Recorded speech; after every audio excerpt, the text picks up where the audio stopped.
जय श्री कृष्ण, जय श्री राम।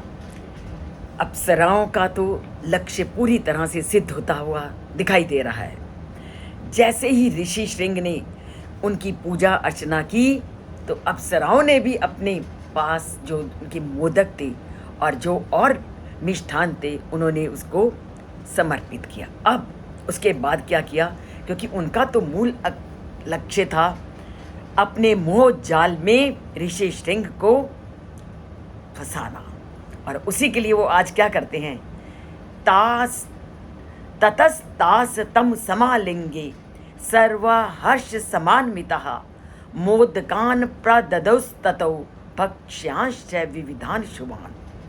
अब पूरी तरह से अपने वश में करने के लिए ऋषि श्रृंग को उन्होंने क्या दिया, मोदकान प्रदतु, वो जो मिष्ठान थे उन्होंने उसको ऋषि श्रृंग को कहा कि हम जो आपके लिए ये मिष्ठान लाए हैं, ये जो मोदक लाए हैं, ये मोदकों का आप सेवन करो। और उसके साथ साथ भी वो अपनी अनेक लीलाएं, अपनी अनेक क्रियाएं ऋषि श्रृंग के साथ करने लगी।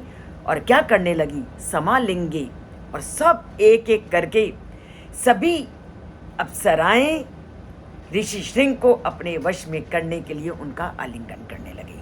समालिंगे सर्वा हर्ष समान्विता, हर्ष से भर करके, क्योंकि आलिंगन भी तभी सार्थक होता है जब वो खुशी के साथ किया जाए। तो पूरी तरह से खुशी से भर करके हर अप्सरा ऋषि श्रृंग का आलिंगन करने लगी। और इस आलिंगन का एकमात्र उद्देश्य था उनको अपने मोह जाल में बांधना, उनको अपनी ओर आकर्षित करना और उन्हें वन्य जीवन से नगरीय जीवन की ओर ले जाने के लिए बाधित करना। तो इस श्लोक में आत्मीयता और प्रेमपूर्ण आतिथ्य का बहुत सुंदर चित्रण किया गया है कि पूरी तरह से ऋषि श्रृंग के द्वारा भी पूरा सम्मान उनके साथ प्रदर्शित किया गया, और अप्सराओं ने भी पूरी तरह से उनके आतिथ्य सत्कार को स्वीकार करके अपने मन के भावनाओं को भी ऋषि श्रृंग के साथ पूरी तरह से स्पष्ट किया। अर्थात दोनों ओर से अब आतिथ्य सत्कार अपनी प्रकाष्ठा में था, अपनी उत्तम अवस्था में था।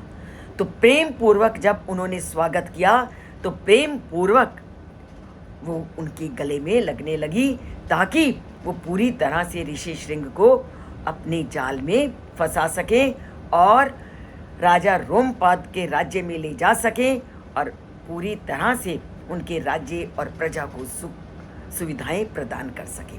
तो ये था आज के श्लोक का मूल मंत्र कि किस तरह अपने आकर्षण में बांधती हैं ऋषि श्रृंग को अप्सराएं। तो आकर्षण कैसे कैसे व्यक्ति को पथ भ्रष्ट करता है ये वाल्मीकि बताते हैं, पर उन आकर्षणों में हमें कैसे अपने पे कंट्रोल करना है वो भी वाल्मीकि बताते हैं कि आकर्षणों से बंधना और आकर्षणों से छूटना सब तुम्हारे अपने हाथ में है। अगर आपने मन को वश में कर लिया तो इन आकर्षणों से आप दूर रहोगे। अगर मन को आकर्षणों में बांध दिया तो आपको कोई बचा नहीं सकता। अब देखते हैं ऋषि श्रृंग क्या करते हैं, इसको हम कल के श्लोक में जानेंगे। ये तभी जानेंगे, चैनल से जुड़ेंगे और इस रामायण कथा से नाता जोड़ेंगे।